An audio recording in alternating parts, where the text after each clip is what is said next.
বন্ধুরা, এভরিডে এলিগেন্সে আজ আপনাদের জন্য নিয়ে এসেছি একেবারে অন্য ধরনের একটি ভিডিও। বন্ধুরা, আমাদের প্রত্যেকের বাড়িতে রোজ অনেকটা করে সবজির খোসা বা কুটনো তৈরি হয়, তাই না?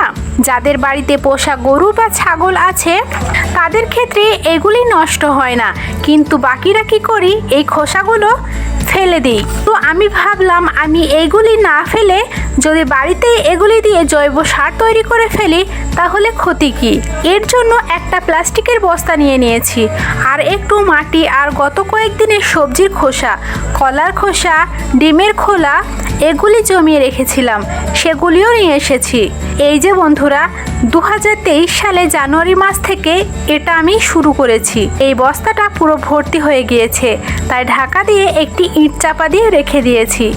এবার পাশে এই বস্তাটাতেও প্রায় ভর্তি হয়ে এসেছে, এটাতে এবার মাটি চাপা দিয়ে আরেকটা বস্তা দিয়ে মুখটা ঢেকে দেব, একটা ইট চাপা দিয়ে রেখে দেব।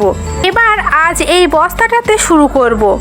তো বস্তাটাকে প্রথমে এইভাবে গুটিয়ে মুখটা খুলে নিয়েছি।